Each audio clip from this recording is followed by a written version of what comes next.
Good evening friends. चलिए, कथा तो अच्छी है पर हमारा समय हो गया है। हमें पढ़ना है, कुछ जानना है। योग सूत्र क्या कहता है, टावरिया जी क्या कहते हैं, तो हमारा आगे का मार्ग क्या है। इस जन्म में नहीं तो कोई और जन्म में सही, पर आगे का मार्ग जान लेना भी ज़रूरी है। तो योग सूत्र हमें ये बताता है। पहले एक छोटी सी कहानी से शुरू करते हैं। ये कहानी मैं इसलिए पढ़ता हूँ कि ये योग सूत्र थोड़ा ड्राई सब्जेक्ट है।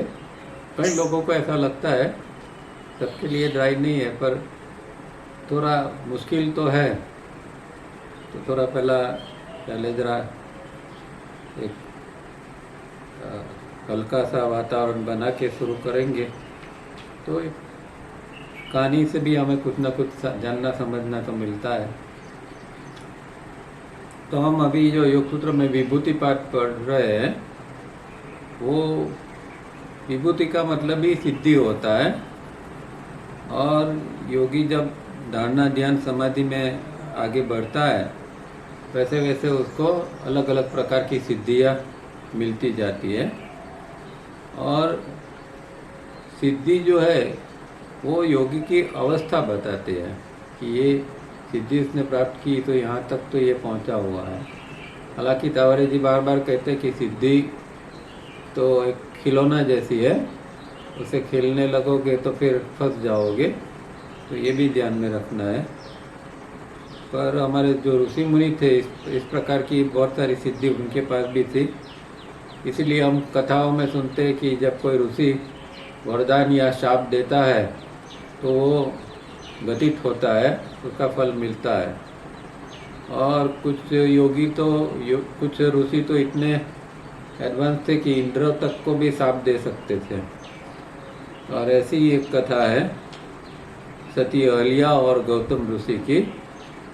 और गौतम ऋषि ने इंद्र को शाप दिया था। तो न्यायशास्त्र के आचार्य और प्रणेता गौतम ऋषि थे, बट समर्थ ब्रह्मर्षि थे। उनको अहल्या नाम से एक महातेजस्वी और रूप सुंदर स्त्री थी। इंद्र वगैरह देव अहल्या को वरना चाहते थे। जब स्वयंवर हुआ था तो उसमें गौतम ऋषि भी गए थे, तो अहल्या ने गौतम ऋषि को वरमाला पहनाई। इसलिए इंद्र उनके ऊपर द्वेष रखता था। पर ये दंपति के बीच में प्रगाढ़ प्रेम था। और अहल्या गौतम को धर्मोपदेश, धर्म नीति के कार्य, इस सब में सहायता देती थी, क्योंकि वो भी विद्वान थी। एक बार जब गौतम ऋषि कहीं बाहर गए थे, तब इंद्र गौतम का रूप लेके सती अहल्या के पास पहुंच गया और प्रपंच करके उसको जाल में फंसाने का प्रयत्न करने लगा। उसी दौरान ऋषि वापस आ गए और ऋषि ने इंद्र को पहचान लिया और उसके शाप दिया, जिससे उसके शरीर में सहस्त्र छिद्र हो गए और वो नपुंसक हो गया। और अहल्या को भी शाप दिया। वहाँ इसमें अहल्या की कोई गलती नहीं थी, पर खाली गलती इतनी थी कि उसने इंद्र को क्यों पहचाना नहीं। ऐसा गौतम मुनि को लगा कि तुम इतनी अब आगे बढ़ चुकी है, तो ये प्रपंच को तुम्हें समझ लेना था, तुम न समझी। इसलिए उन्होंने अहल्या को शाप देके शलिया बना दिया है, पत्थर बना दिया था। फिर पत्नी वियोग से उदास होकर ऋषि हिमालय की ओर चले गए। और जब तक पत्नी का उद्धार नहीं हुआ, तब तक निरंतर तपस्या करते रहे। जब भगवान रामचंद्र ने उस शलिया को स्पर्श किया, तो फिर से वो अहल्या हो गई और भगवान ने इस तरह उसका उद्धार किया। और जब ऋषि ने जाना तो फिर वो वापिस आए और अहल्या का अंगीकार करके ले गए।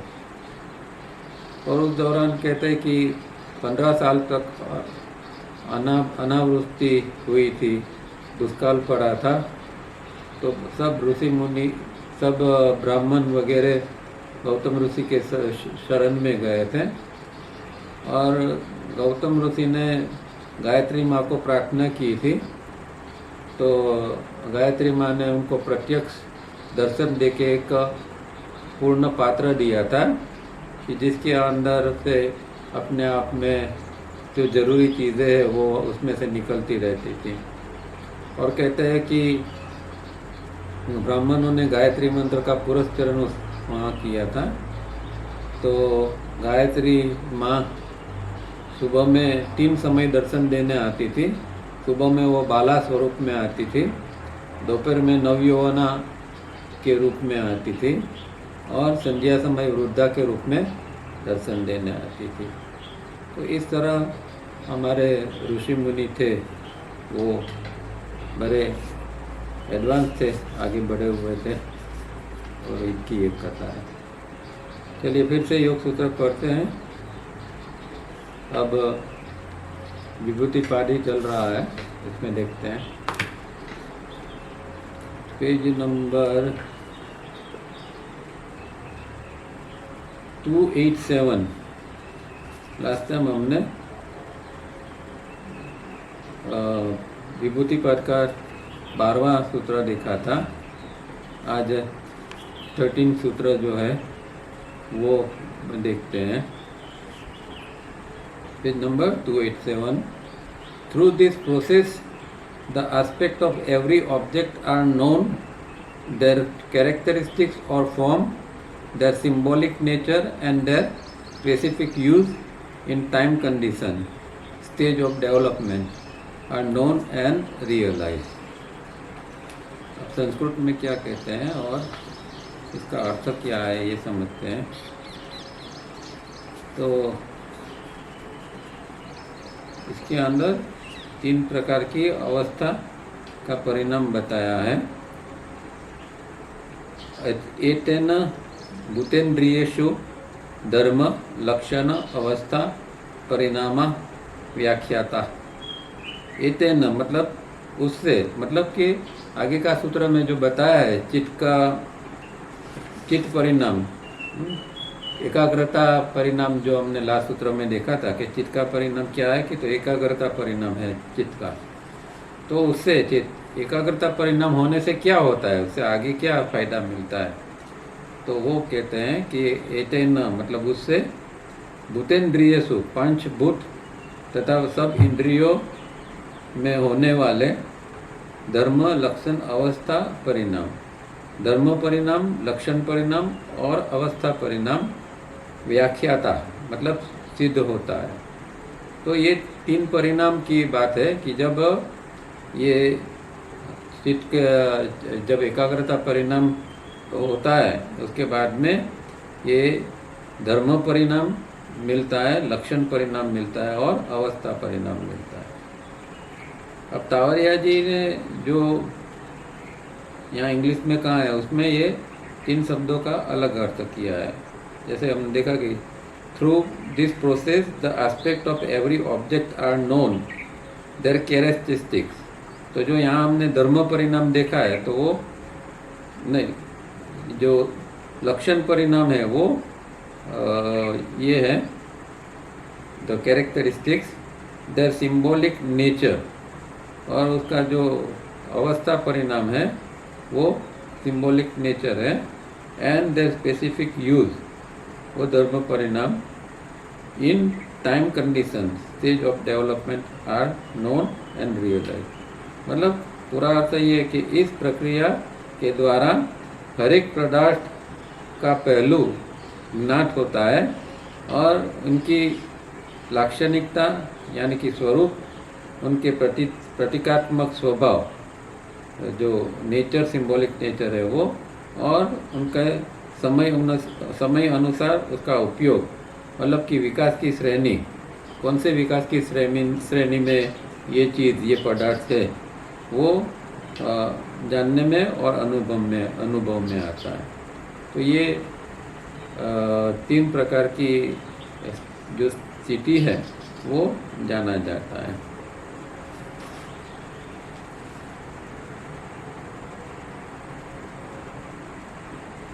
अब विभूतिपाद में हमने देखा था कि 9वां और 10वां सूत्र के अंदर निरोध समाधि के समय होने वाले ये धर्म परिणाम, लक्षण परिणाम और अवस्था परिणाम की बात की थी। यहाँ 11वां और 12वां सूत्र में संप्रघात समाधि के समय जो चित्त के धर्म परिणाम, लक्षण परिणाम और अवस्था परिणाम की बात की है। और 13वें सूत्र के अंदर चित्त के परिणाम ने कारण पंच इंद्रियों तथा पंच महाभूतों में होने वाले धर्म, लक्षण, अवस्था परिणाम की बात की गई है। पर ये सब शास्त्रीय बात जाने देते हैं, सिंपली ये सूत्र को समझते हैं, एकदम सरलता से हम समझ पाएंगे कि योगी जब धारणा ध्यान समाधि की अवस्था पर पहुँचे थे, उसके बाद में वो संयम सीखता है। तो जिसे टावरिया जी मेडिटेटिव एटीट्यूड कहते हैं, वो संयम है। और धारणा ध्यान समाधि एक ही समय में, एक ही क्षण में किया जाता है, तो उसको संयम कहा जाता है। और जब ये संयम किसी भी वस्तु के ऊपर, किसी व्यक्ति के ऊपर या पूरे ब्रह्मांड में कोई भी सर्जन के ऊपर ये संयम किया जाता है, और जब ये संयम किया जाता है तब वो चीज़ का, चाहे वो व्यक्ति हो, वो पदार्थ हो, कुछ भी हो, उसका भूत भविष्य वो योगी जो है वो जान सकता है। तो कोई भी चीज़ हो संसार की, मतलब कि ब्रह्मांड की, तो उसके ऊपर जब संयम किया जाता है तो योगी से फिर कुछ बात छुपी नहीं रहती है। वो उसका भूतकाल भी जान सकता है, भविष्यकाल भी जान सकता है, वर्तमान भी जान सकता है। और मुझे याद है कि जब मैं पहले कथयोग सीखता था तो एक स्वामी जी के पास रहता था, तो उन्होंने एक बार ये संयम के बारे में हमें बताया था कि देखो, ये यहाँ मिट्टी का एक ठिकरा पड़ा है, अगर योगी उसके ऊपर संयम करता है तो ये ठिकरा माटी का कौन सी माटी से बना है, कब बना है, किसने बनाया है, ये कितना समय टिकेगा और आगे उसका क्या भविष्य होगा, ये सारी चीज़ योगी उसी क्षण जान सकता है। तो यही बात है कि ब्रह्मांड में चाहे बड़े बड़े तारा सितारा हो, निहारिका हो, कुछ भी हो या मानव हो, उसको उसका जो जन्म, उसका लक्षण, उसका अंत, उसका मोक्ष, सब कुछ योगी जान सकता है। और व्यक्ति इवोल्यूशन के अंदर उत्क्रांति के कौन सी श्रेणी में है, या फिर प्रकृति स्वयं अभी उत्क्रांति की कौन सी श्रेणी में है, वो सब योगी जान लेता है। तो टावरिया जी ने जैसा हमें कहा है कि भाई अभी जो है वो ह्यूमैनिटी उत्क्रांति की 4th सब स्टेज में है, भूलोक के। तो ये है कि प्रकृति स्वयं अभी इवॉल्व हो रही है, और प्रकृति जो है वो 4th सब स्टेज के अंदर है अभी की। तो उससे हमारी ह्यूमैनिटी भी ये 4th सब स्टेज में है। तो ये हो सकता है कि टावरिया जी ने भी ये संयम इसके ऊपर किया होगा और उनको ये ज्ञान प्राप्त हुआ होगा, क्योंकि अब तक किसी ने ये लिखा नहीं है कि हमारी ह्यूमैनिटी 4th सब स्टेज में है और हमारे से आगे बहुत सारी ह्यूमैनिटी हो गई है और पीछे भी आ रही है। तो ये सारी बात जो है वो टावरिया जी ने इसी तरह अपने ज्ञान से समझा था और ये सब बताया है। और इसी तरह जब ऐसे कोई महापुरुष होता है तो कोई साधक उनके पास जाता है, तो उनको लगता है कि ये साधक के अंदर आगे बढ़ने की संभावना है, तो वो फिर इस व्यक्ति को मार्गदर्शन देते थे और उसका हाथ पकड़कर आगे ले जाते हैं। और टावरिया जी भी इस तरह काम करते थे व्यक्तिगत स्तर के ऊपर। और वो योग सूत्र में कहता है कि पदार्थ की ओर एक बार अनियमित दृष्टि से देखने से, अनियमित दृष्टि से एक ग्लांस मात्र देखने से वो पदार्थ चाहे मानवी हो, तारा हो कि ब्रह्मांड, खुद ब्रह्मांड हो, उसके सब आयाम, सब लाक्षणिकता, उसका प्रतीकात्मक स्वभाव और कौन सी श्रेणी के अंदर अभी वो विकास की श्रेणी में है, ये सब जानने और समझने में आ जाता है। और ये इसी तरह योगी जो है वो शिष्यों से जो मदद करते हैं तो उसका भूत भविष्य देख सकते हैं और वो संभावनाओं को भी वो देख सकते हैं। और तावरिया जी ये भी कहते थे कि जो लोग इस मार्ग पर चल रहे हैं और जिन्होंने ठीक ठीक प्रगति की है वो कम से कम अंतिम 20 जन्मों में से तो ये प्रयत्न करते आए हैं। ये बात मैंने पहले भी बताई थी कि उन्होंने किसी को कहा था कि जो लोग साधना अभी निष्ठापूर्वक कर रहे हैं तो कम से कम अंतिम 20 जन्म से वो लोग कुछ प्रयत्न करते आए हैं। और अभी देखिए कि 20 जन्मों से करने के बावजूद भी ऐसा नहीं है कि कोई बहुत बड़ी प्रगति कर ली है जो कोई आगे बढ़ रहे हैं, तो 20 जन्मों में भी इतनी कम और इतनी स्लो प्रगति होती है। इसलिए वो कहते रहते हैं कि भाई इसमें जन्मों जन्म तक लगे रहना पड़ता है, तब जाके ये योग सिद्ध हो जाता है। तो ये समझना है। चलिए अब इंग्लिश में पढ़ते हैं। As stated in Sutra 12, once one-pointedness becomes a constant and natural virtue, the power of the individual mind is as clean and great as that of चिट्टी itself। तो हम जानते हैं कि चिट्टी जो है वो चिट्टी ये पूरे ब्रह्मांड की रचयिता है, पूरा ब्रह्मांड जो है वो उसने रचा है। और चिट्टी की जो स्थिति है वो एक शुद्ध स्थिति है, प्योर चिट्टी जो है वो एक प्योर स्टेट के अंदर है। और इसी तरह जब योगी जो है वो साधना में ये वन पॉइंटेडनेस के ऊपर एकाग्र परिणाम के ऊपर जब आता है तब वो जो है एक उसके सद्गुण ये चीज़ एक नेचुरल फॉर्म में ये सद्गुण के रूप में ये चीज़ बन जाती है। और जो इंडिविजुअल माइंड अब जो है चित्त जिसको कहते हैं, चित्ती से चित्त बना, तो चित्त अभी साधना करते करते इतना शुद्ध हो गया कि जैसे चित्ती जैसा हो गया। तो चित्ती जितनी शुद्ध है, क्लीन है, जितनी ग्रेट है, वो सब लक्षण जो है वो इंडिविजुअल माइंड चित्त के भी हो जाते हैं। Nothing in the whole universe is now hidden from view. अब ऐसी व्यक्ति से कुछ भी छुपा रहता नहीं है, वो जो कुछ जानना चाहता है वो जान सकता है। One gaze at an object, be that object a human being, a star और the universe itself, all aspects, all characteristics, the symbolic form on what rung of the ladder of evolution the object is, etc. are all known and understood। तो जैसे हमने पहले देखा था, इस तरह एक दृष्टि से, एक अनिमित दृष्टि से योगी जो है वो सब कुछ जान सकता है।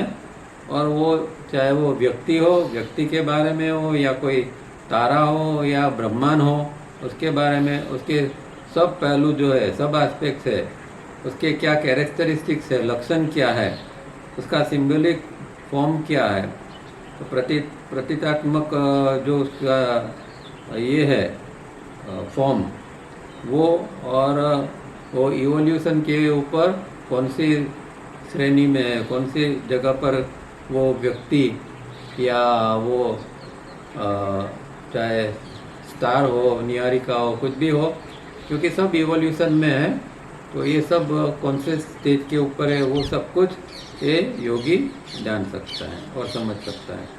It is not just an inquisitive process of knowing, it is a power before which everything is so transparent. तो ये कोई ऐसा नहीं कि कोई कुतूहल वृत्ति से वो उसने जान लिया, पर ये एक प्रकार की शक्ति है, उसके अंदर ऐसी शक्ति आती है कि जिसके द्वारा सब कुछ ट्रांसपेरेंट हो जाता है, पारदर्शी हो जाता है, कुछ छुपा उसके लिए कोई चीज़ छुपी हुई नहीं रहती है। हालांकि ये जानने के लिए उसको संयम करना पड़ता है। तो एक जो प्रक्रिया है साधना की वो उसको करना पड़ता है, पर वो एक क्षण के अंदर सब कुछ हो जाता है। व्यक्ति कोई सामने आया है तो उसे तो पता भी नहीं चलता, पर जैसे स्कैनिंग होता है तो उसी क्षण ही उस व्यक्ति का स्कैनिंग हो जाता है और वो कहाँ कौन सी अब स्थिति में है वो सब कुछ जो एडवांस योगी है वो जान लेता है। Now at this stage, at the feet of the transcendental master, the cosmic mind itself is seen through and understood as cosmic Maya. So all play of mind Maya creative pressure is known and understood. Now the sadhak does not parrot like say Maya. He has seen through and analyzed Maya, never to be dumped again.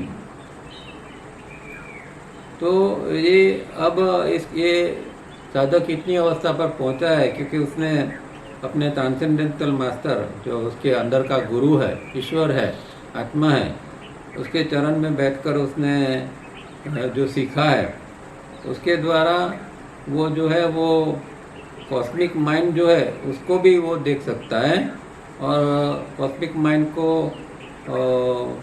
समझ भी सकता है और उसके साथ में cosmic माया क्या है, कॉस्मिक माया को भी वो समझ लेता है। क्योंकि ये सारा जो खेल है, प्रपंच है, वो कॉस्मिक माया का है। हर एक जन्म हमें बार बार लेना पड़ता है क्योंकि हम कॉस्मिक माया के प्रभाव के अंदर है। उसका प्रपंच, इसका प्रभाव हमारे ऊपर इतना है, इससे हम कुछ न कुछ अच्छा बुरा कर लेते हैं और इसके परिणाम स्वरूप हमें बार बार जन्म लेना पड़ता है। तो ये वो माया को भी जान लेता है, उसका खेल क्या है वो भी जान लेता है। और माइंड माया क्रिएटिव प्रेशर, तो व्यक्तिगत स्तर के ऊपर जो माइंड माया क्रिएटिव प्रेशर है उसको भी वो जान लेता है और समझ लेता है। फिर वो साधक जो है अभी वो तोते की तरह माया नहीं करेगा, क्योंकि ये जो है वो वेदांत के अंदर ये है कि सब कुछ माया है, सब कुछ भ्रम है, इस तरह के जो ख्यालात है और वो गलत रूप में लोगों ने ले लिया, तो लोग अभी माया करने लगे बिना समझे, तोते की तरह बोलने लगे, हाँ ये संसार तो माया है, ये तो ऐसा है वैसा है। तो ये बिना समझे लोग बात करते हैं, पर ऐसा फिर नहीं होगा। जब वो योगी जो है वो इस अवस्था पर पहुंचता है, वो माया को देखता है, माया का एनालाइज करता है और फिर वो कभी भी वो माया में फंसता नहीं है।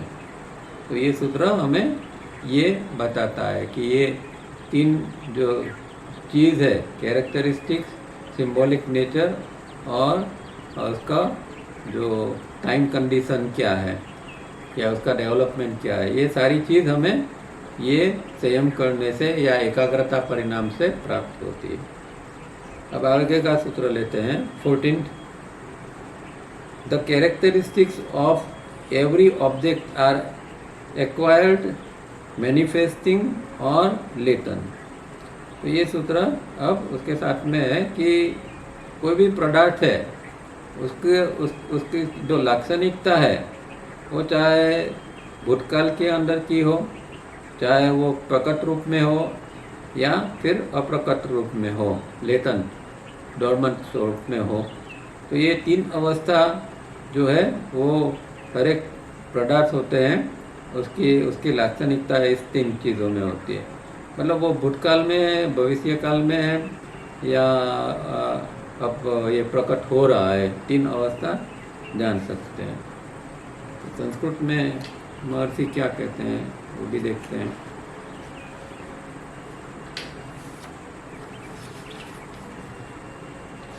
पदार्थ की लाक्षणिकता जानने की सिद्धि।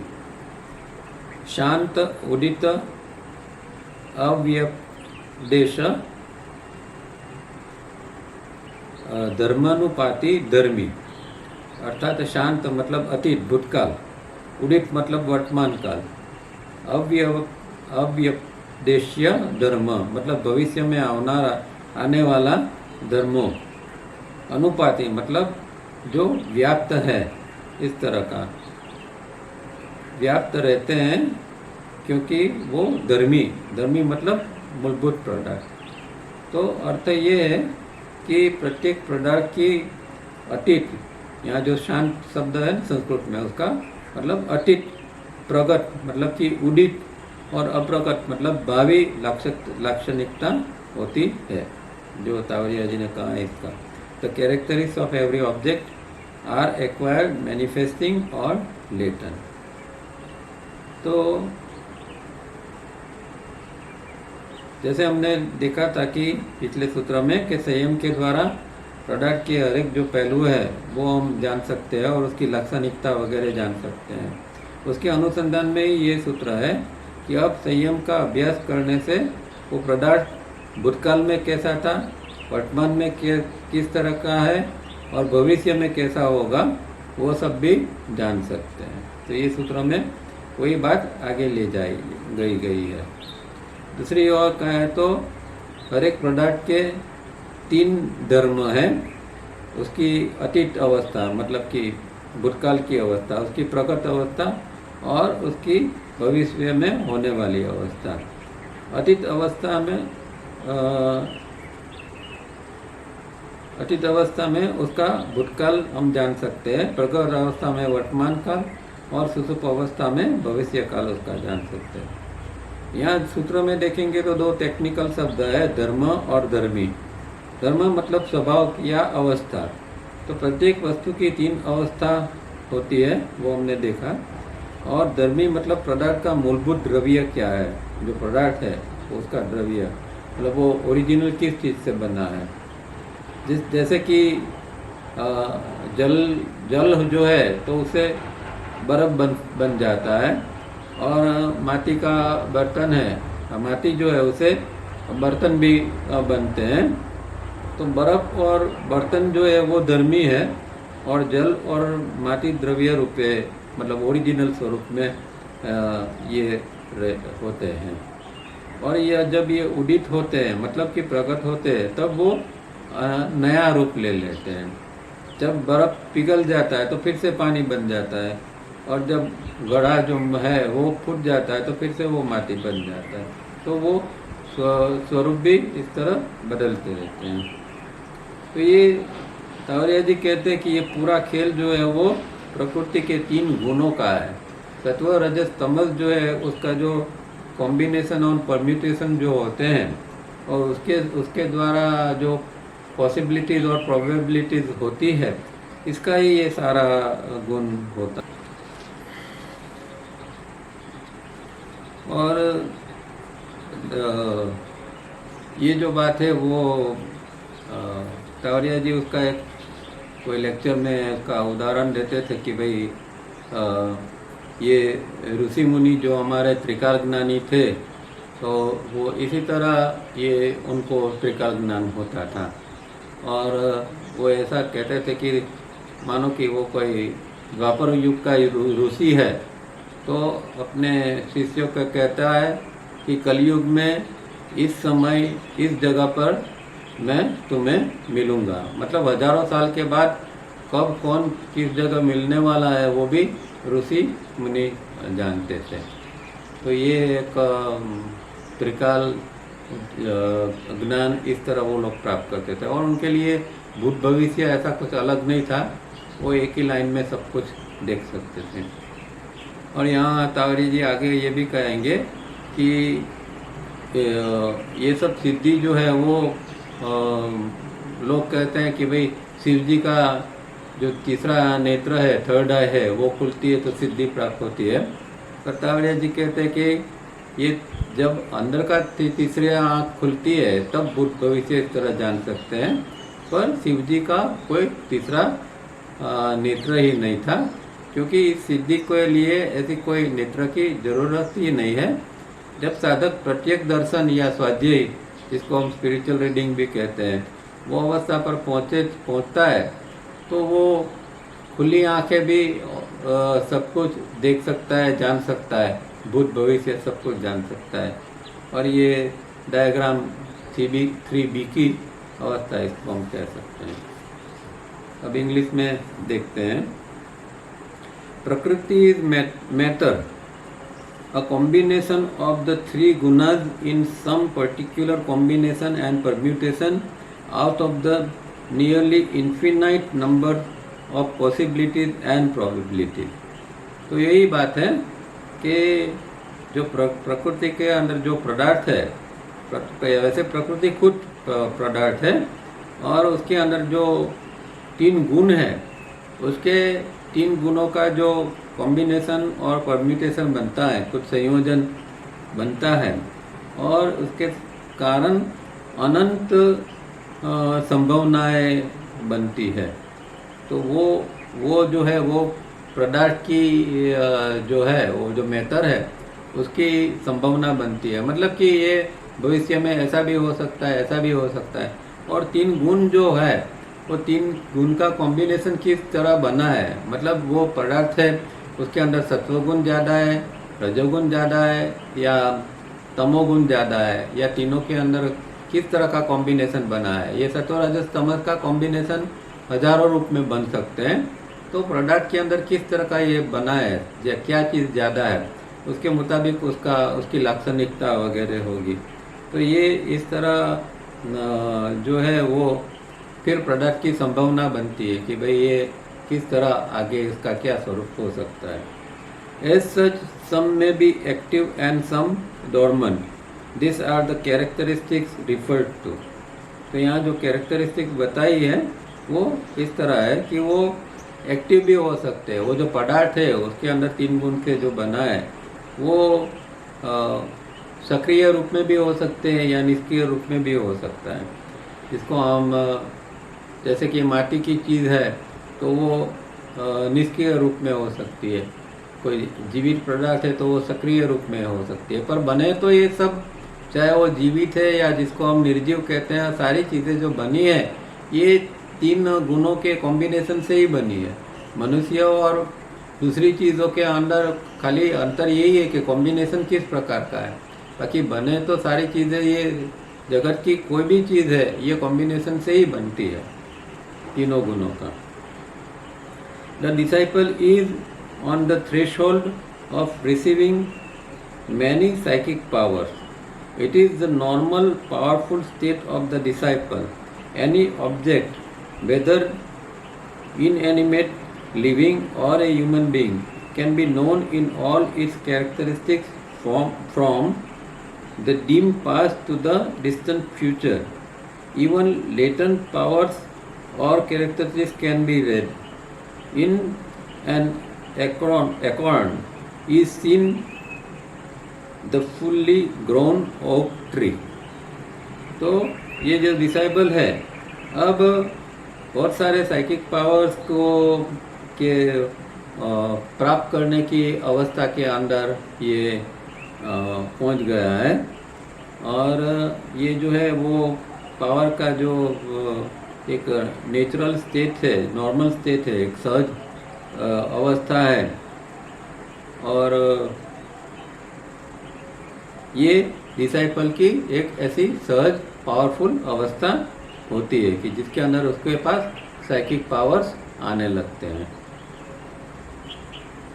फिर वो प्रोडक्ट चाहे कोई भी हो, वो जड़ स्वरूप में हो, जीवन स्वरूप में हो, व्यक्ति के रूप में हो, उसको इस तरह ये साइकिक पावर के द्वारा जाना जा सकता है। उसका क्या कैरेक्टरिस्टिक्स है, उसका भूतकाल क्या था, भविष्य क्या है, वो सब कुछ जाना जाता है। और उसके अंदर जो लेटेंट पावर्स है या कैरेक्टरिस्टिक्स है वो भी जाना जाता है। तो सुसुप्त शक्ति या उसके अंदर वो प्रोडक्ट के अंदर क्या पड़ी है या व्यक्ति के अंदर क्या पड़ी है, उसके लक्षण क्या है, वो भी जाना जाता है। जैसे कि एक वृक्ष होता है तो वृक्ष का बीज के अंदर पूरा वृक्ष किस तरह समाया हुआ है वो जाना जाता है। तो ओक का पेड़ है तो जब ओक का बीज के ऊपर कोई योगी दृष्टि डालता है तो जैसे कि पूरा ओक का पेड़ है वो उसको दिखाई देता है कि फ्यूचर में ये बीज किस तरह विकसित होगा, किस हाइट के ऊपर जाएगा, कितना लंबा चौड़ा होगा, वो सारा ज्ञान वो योगी प्राप्त कर सकता है। दो the I looks the same to an observer, it is completely different। अब ऐसे योगी को कोई बाहर से देखता है तो वो तो ऐसा ही लगता है कि ये तो पहले जैसा था वैसा ही है। उसकी आंख देखेगा तो ऐसा लगता है कि हाँ वो पहले जैसे देखता था वो इसी तरह अभी भी देखता है, पर अभी वो एकदम बदल चुका है, अभी उसके अंदर बहुत सारा परिवर्तन आ चुका है, वो दूसरों को देखना बहुत मुश्किल है। जो व्यक्ति इसी अवस्था में है, मतलब इतना एडवांस है, वही दूसरे को जान सकता है। तो एक योगी ही दूसरे योगी को जान सकता है, सामान्य व्यक्ति योगी को जान समझ नहीं सकता। What was not previously seen is seen. What was once opaque to the physical eye is now transparent.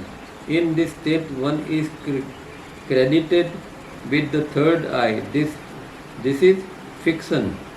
Even Shiv has no third eye, for with the possibility of spiritual reading, not a single eye is required. तो अब ऐसे व्यक्ति के लिए जो वो पहले देख नहीं सकता वो देख सकता है। पहले जो वो उसकी आँख से जो छुपा रहता था, जो अपारदर्शी था, ओपेक था, वो अब ट्रांसपेरेंट हो जाता है, सब उसको पारदर्शी हो जाता है, सब कुछ दिखने लगता है। वो दीवार के पीछे क्या चल रहा है वो भी देख सकता है यहाँ, या और दूर डिस्टेंस पर ब्रह्मांड में क्या चल रहा है वो भी जान सकता है। भूवलोक में स्वलोक में क्या चल रहा है वो भी वो जान सकता है, और कौन से सब स्टेज के अंदर उसको क्या जानना है वो भी जान सकता है। तो इतनी उसका एडवांसमेंट उसका हो जाता है। और इस व्यक्ति को इस तरह जैसे क्रेडिट मिलती है कि उसकी थर्ड आई खुल गई है, पर थर्ड आई जैसा कुछ है नहीं। शिव का तीसरा नेत्र की लोग बात करते हैं, और बहुत साल पहले हम जब सब शुरुआत में ये सब पढ़ते थे तो एक थर्ड आई करके कोई तिब्बतियन ने एक किताब लिखी थी और बहुत उस समय फेमस हो गई थी। तो ये सब फिक्सन जैसे ही लोग लिखते रहते हैं, उसका अपना अनुभव उसमें कम होता है, क्योंकि वो अब ऐसी अवस्था पर पहुंचा है कि उसने स्वाध्याय सिद्ध कर लिया है, मतलब स्पिरिचुअल रीडिंग की उसके पास एक शक्ति है। तो उसके अभी उसको कोई बाहर की आँख की या थर्ड आई की या किसी की उसको ज़रूरत नहीं है। वो स्पिरिचुअल रीडिंग या स्वाध्याय की एक क्षमता जो उसमें डेवलप हुई है, उससे वो सब कुछ जान सकता है। दिस सूत्र is continuation of the earlier one. When cosmic Maya is understood, the gunas are understood. So is Mula Prakriti and also the Panchabhutas. No worthwhile knowledge escapes the sadhaka. He is about to be a Buddha, the all-knowing. तो जब cosmic माया, जैसे अगले सूत्र पिछले सूत्र में हमने देखा था, इस तरह साधक में कॉस्मिक माया को जान लेता है तो फिर ये तीन गुणों का खेल क्या है वो भी जान लेता है, क्योंकि जो उसके अंदर व्यक्तिगत स्तर पर माइंड माया क्रिएटिव प्रेशर है वो तीन गुणों के कारण है, उसके व्यक्तिगत तीन गुणों के कारण है। तो उसको भी वो अंदर समझ जाता है कि ये खेल क्या है, और इससे वो मूल प्रकृति और पंचभूत ये सब कुछ जो है इसका खेल वो जान लेता है। अब कोई मूल्यवान ज्ञान उसको सब कुछ मिलता है, कुछ उससे छूट नहीं जाता है। जो वो जानना चाहता है, जो ज्ञान पाना चाहता है, वो ज्ञान वो प्राप्त कर लेता है। और वो अभी बुद्धा बनने की एक तैयारी में है। जो बुद्धा मतलब सर्वज्ञ, जो सर्वज्ञ है, ऐसी अवस्था के ऊपर वो पहुंचने की तैयारी में है। तो ये सूत्र हमें यहाँ ये तीन कैरेक्टरिस्टिक क्या है, प्रोडक्ट का तीन स्वरूप क्या है, वो यहाँ बताते हैं। अब देखो यहाँ 14वां सूत्र उन्होंने विभूति पाठ का लिया, अब आगे बाकी के सूत्र छोड़ दिए हैं यहाँ और सीधा 49 सूत्र जो है वो सूत्र यहाँ आता है। अब लास्ट में ये पढ़ लेते हैं सूत्र 49 book 3। The man who can discriminate between the soul and spirit achieves supremacy over all condition and becomes omniscient। अब ये दूसरी एक सिद्धि या एक उच्च स्थिति की यहाँ बात होती है कि जो व्यक्ति ने सोल और स्पिरिट के बीच में क्या अंतर है वो जान लेता है, वो व्यक्ति हर एक परिस्थिति के ऊपर वो प्रभुत्व पा लेता है, काबू पा लेता है और वो सर्वज्ञ बन जाता है। अब देखो यहाँ जो दो शब्द यूज़ किया है सोल एंड स्पिरिट, अब इसका जीव और आत्मा भी अर्थ हो सकता है और आत्मा और परमात्मा भी हो सकता है, पर ये इसका हम ट्रांसलेट नहीं करेंगे। पर समझना है कि सोल का मतलब क्या है कि जो आत्मा तीनों बॉडी के अंदर बॉडी के अंदर जो रहता है, जब वो तीन शरीर धारण कर लेता है तो वो सोल कहलाता है, और वही जब ये तीनों शरीर से मुक्त हो जाता है तो उसको स्पिरिट कहते हैं। तो ये शब्द को हमें इस तरह समझना है, सोल का मतलब कि ये तीनों शरीर में बंधा हुआ जो आत्मा है वो सोल है, और जब ये तीनों शरीर भी छूट जाते हैं अंतिम अवस्था के अंदर कुछ नहीं रहता है तो वो स्पिरिट का रूप लेता है। तो हम यहाँ सोल और स्पिरिट शब्द ही यूज़ करेंगे इसका ट्रांसलेशन, क्योंकि ट्रांसलेशन में गड़बड़ी हो जाती है। संस्कृत में भी देख लेते हैं।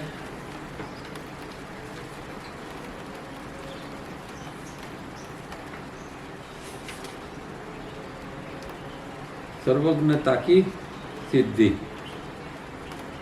सत्व पुरुष अन्यता ख्याति मात्रास्य स्वभाव सर्वभाव अधिष्ठात त्वम सर्वज्ञातृत्व च। सत्व पुरुष मतलब सत्व का अर्थ है कई जगह पर बुद्धि किया जाता है कि बुद्धि या फिर जीवात्मा किया जाता है, और पुरुष मतलब पुरुष या चैतन्य इसको कहते हैं। अन्यथा मतलब दोनों के बीच में क्या भेद क्या तफावत है। वो ख्याति मात्रा से मतलब कि वो जानने से, दोनों के बीच में क्या अंतर है वो जानने से। सर्वभाव मतलब सर्व परिस्थिति के अंदर अधिष्ठात्व मतलब स्वामित्व, और सर्वज्ञातृत्व मतलब सर्वज्ञ भाव प्राप्त होता है। तो ये जो तावरिया जी ने यहाँ कहा, the man who can discriminate between the soul and the spirit achieves supremacy over all condition and becomes omniscient. मतलब कि जो साधक ये सोल और स्पिरिट के बीच में क्या अंतर है वो जान लेता है, तो हर एक परिस्थिति के ऊपर वो प्रभुत्व पा लेता है और वो सर्वज्ञ हो जाता है।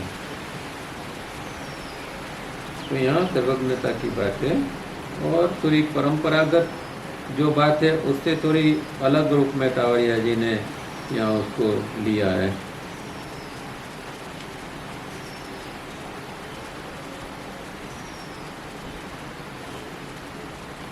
चलिए इंग्लिश में देखते हैं। Ram Prasad translates this sutra thus: to him who recognizes the distinction between consciousness, Ishvara, and pure objective existence comes supremacy over all states of being and omniscient। तो राम प्रसाद जो है थे वो भी बड़े ज्ञानी थे, उन्होंने योग सूत्र लिखा है। तो उसके मुताबिक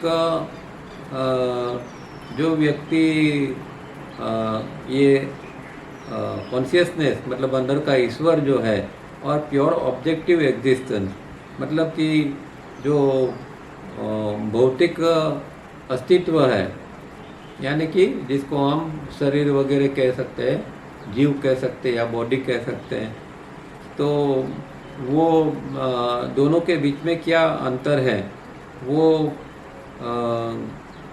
कोई व्यक्ति जान लेता है और व्यक्ति की जो अलग अलग स्टेट्स क्या है उसके ऊपर अगर वो प्रभुत्व पा लेता है तो वो फिर वो व्यक्ति ये ओमनिशियंट बन जाता है, मतलब सर्वज्ञ बन जाता है। तो ये दोनों के बीच में क्या अंतर है, जैसे हमने कहा कि सोल और स्पिरिट शब्द के संदर्भ में, तो वो दोनों के अंदर क्या अंतर है वो जान लेता है, तो फिर वो व्यक्ति सब बीइंग का जो स्टेट है उसके ऊपर प्रभुत्व पा लेता है और वो सर्वज्ञ हो जाता है। यहाँ ऑब्जेक्टिव एग्जिस्टेंस बताया है, तो ऑब्जेक्टिव एग्जिस्टेंस जो है वो जिसको हम जीव कह सकते हैं, तो ईश्वर और जीव यहाँ उन्होंने किया है, पर हम जिसको सोल और स्पिरिट कहते हैं वही बात यहाँ उन्होंने की है। टेमिनी राइट्स इंद्रिय जय gives power to manipulate all the forces working within Prakriti, but it does not confer omniscience. This can be attained through Sanyama on the distinction between Sattva and Purusha. तो जैमिनी का भी योग सूत्र बहुत प्रचलित है और वो कहते हैं इंद्रिय जय की बात करते हैं। इंद्रिय जय मतलब कि इंद्रियों को वश कर लेना, इंद्रियों के ऊपर विजय प्राप्त कर लेना। तो इस तरह का जो ये पावर है वो जो प्रकृति के अंदर जो फोर्सेस काम कर रहे हैं उसको वो मैनिपुलेट कर सकता है, तो वो सफाई से वो काम लेता है उसके ऊपर जो फोर्सेस है उसको वो इस तरह काम लेता है, जब वो चाहे तो वो फोर्सेस के ऊपर वो काम कर सकता है और उसका जिस तरह वो काम करना चाहे वो इस तरह उसको मैनिपुलेट करके वो काम ले सकता है। पर ये जो इंद्रिय जय है वो शक्ति है, वो सर्वज्ञता को प्रदान नहीं कर सकती। तो इंद्रिय जय का एक सिद्धि है, पर इससे ओमनिशियंस या सर्वज्ञता जो है वो उसे प्राप्त नहीं होती है, उसके लिए बहुत और आगे साधना करनी पड़ती है और उसके लिए संयम करना पड़ता है। और ये जो सत्व और पुरुष के बीच में क्या अंतर है वो जानना पड़ता है, मतलब ये दोनों के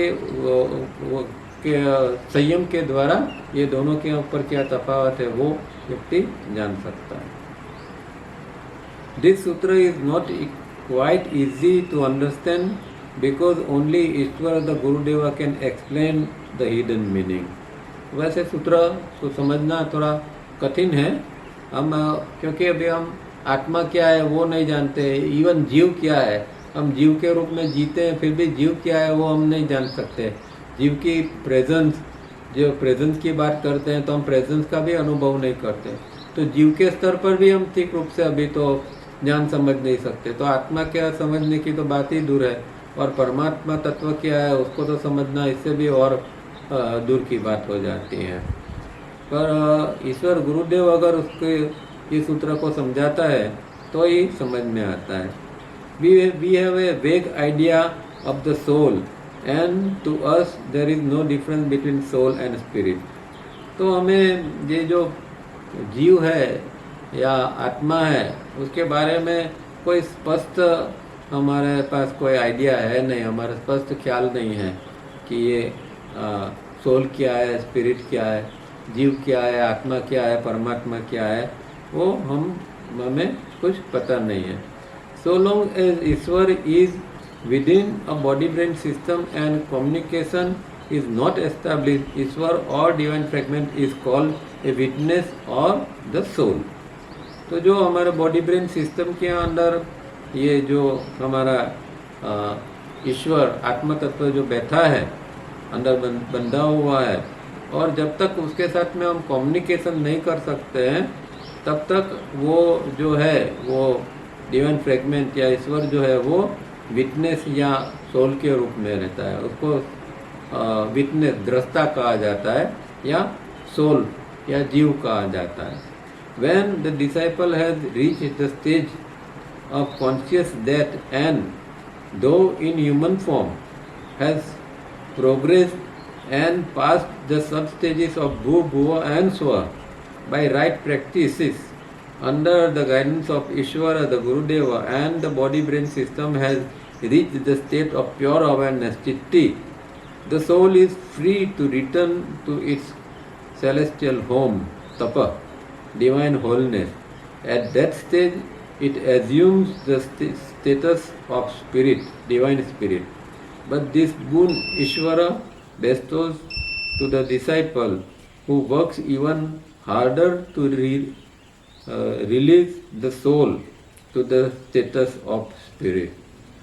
तो यहाँ उन्होंने एक बहुत इम्पोर्टेंट बात कही है कि ये जो है वो सोल स्पिरिट कैसे बनता है, तो जीव आत्मा कैसे बनता है, या फिर आत्मा परमात्मा कैसे बन जाता है, या परम तत्व में कैसे लीन होता है, उसकी बात उन्होंने यहाँ की है कि जब साधक का अंतिम जीवन होता है कि जब वो कॉन्शियस डेथ के द्वारा ये शरीर का त्याग करने वाला होता है, तब अभी तो वो ह्यूमन फॉर्म के अंदर तो है, शरीर के अंदर तो है, पर उसने इतना प्रोग्रेस कर लिया है कि भू भुआ स्व के जो सारे सब स्टेजिस है वो सब उसने पार कर लिए हैं अच्छी प्रैक्टिस के द्वारा और ईश्वर के मार्गदर्शन के द्वारा। और अब बॉडी ब्रेन सिस्टम वो ऐसी स्थिति में आ गया है कि जैसे चित्ती की कैसी स्थिति है, प्योर अवेयरनेस की स्थिति, इस तरह की स्थिति के अंदर ये बॉडी ब्रेन सिस्टम आ गया है। मतलब सब कुछ जो है आप एक प्योर पारदर्शी हो जाता है। और अब सोल जो है वो उसका जो अपना सेलेस्टियल होम है, अपना अवकाशी ग्रह है, घर है, अवकाशी घर, वहाँ वो जाने के लिए अब वो मुक्त हो जाता है। तो सोल अब मुक्त हो जाता है और वो तप जो डिवाइन होलनेस है, परमात्मा है, उसके वहाँ जाने के लिए अब वो फ्री हो जाता है। इस स्थिति को स्पिरिट कहते हैं। तो स्पिरिट डिवाइन स्पिरिट मतलब कि अब सोल ने ये तीनों शरीर जो है वो उसके ऊपर का जो आवरण है, वेस्टर है, वो सारी चीज़ों को वो त्याग देता है, अब वो प्योर फॉर्म में आ जाता है। जैसे वो पहले आया था जनलोक से पहली बार ये महाकाल में प्रवेश करके स्वलोक में आया था, तो जैसा प्योर था वैसा ही फिर से वो हो जाता है। तो वो स्पिरिट की अवस्था होती है कि जहाँ अब उसके ऊपर कुछ चिपका हुआ नहीं है, कुछ लगा हुआ नहीं है। But this would Ishvara bestows to the disciple who works even harder to release the soul to the status of spirit. तो ये अंदर का जो आत्म तत्व है, ये ऐसे ही साधक को इसका ये आशीर्वाद मिलता है कि जो बहुत सख्त परिश्रम करता है और ये आत्मा को मुक्त करके फिर वो स्पिरिट का रूप में मतलब जो तीन जो बंधन है उसमें से मुक्त करके उसके जो स्पिरिट की शुद्ध अवस्था है वो अवस्था में उसको फिर वापस ले जाता है। It is not possible to grasp the beauty of this sutra. All the time the sadhak is making ceaseless efforts to have a glimpse of Ishvara. तो साधक को बहुत प्रयत्न करना पड़ता है कि अंदर का ईश्वर है उसका दर्शन हो जाए। इसके लिए उसको बिना रुके, बिना अटके, कांस्टेंट, निरंतर उसको प्रैक्टिस चालू रखनी पड़ती है। 24 घंटा कुछ ना कुछ एक वो कुछ करता रहता है और कुछ स्थिति में वो बना रहता है, तब जाके उसको उसका एक ग्लिम्स, उसका एक दर्शन की एक झलक मिलती है उसको। Then the guru disciple relationship grows. Now comes the natural understanding. Ishvara can only return to the celestial home creation if the coverings melt away willingly and release Ishvara. तो अब जो गुरु शिष्य की ये जोड़ी है, अंदर का आत्मा गुरु है और जो साधक है जो प्रैक्टिस कर रहा है वो शिष्य है, बॉडी ब्रेन सिस्टम वगैरह, तो वो दोनों के जो रिलेशनशिप है, संबंध है, वो अभी बढ़ते जाते हैं, आगे होते हैं, और दोनों के बीच में एक म्यूचुअल अंडरस्टैंडिंग डेवलप होती है, अरस परस एक अंडरस्टैंडिंग डेवलप होती है। अब ईश्वर जो है वो सेलेस्टियल होम को के जो उसका जो असली घर है, क्रिएशन जो है, सर्जन है, वहाँ फिर से वो जाग सकता है। पर वो तब संभवित है कि ये जो कवरिंग है, मतलब 3 शरीर है और जो तीनों बॉडी ब्रेन सिस्टम्स है, अलग अलग सिस्टम्स है, वो सारी चीज़ें तो जब वो सब मेल्ट हो जाएगी, वो सब जब पिघल जाएगी, वो ख़त्म हो जाएगी, और वो विलिंगली, मतलब कि अब बॉडी ब्रेन सिस्टम या जीव है उसको खुद ब खुद ये सारी चीज़ों को मिटाना पड़ेगा, तब जाके ईश्वर अंदर का जो है सोल है वो फ्री हो पाएगा। तो यहाँ साधक है या जीव है जिसको कहते हैं, वो इतना बलिदान देता है कि अपने तीनों शरीर को वो जाने देता है, ताकि जो अंदर का आत्म तत्व है वो मुक्त हो सके। और इस तरह साधक ईश्वर को मदद करता है। The sadhak can help the Ishvara. The sadhak has come to that level when Ishvara helps one come to the level of cosmic mind so that the covering can melt away in and becomes one with cosmic mind। तो ये जो साधक जो है वो अब तक यहाँ ऐसी स्थिति के ऊपर आ गया है कि वो चिट्टी की स्थिति में आ गया है, तब वो स्थिति में आता है, तब ये कवरिंग को वो मेल्ट कर सकता है, तब वो उसको पिघाल के उसको नाश कर सकता है। तो उस स्थिति में जब आता है तब ये तीनों कवरिंग जो आवरण है, शरीर वगैरह है, वो ख़त्म हो जाते हैं।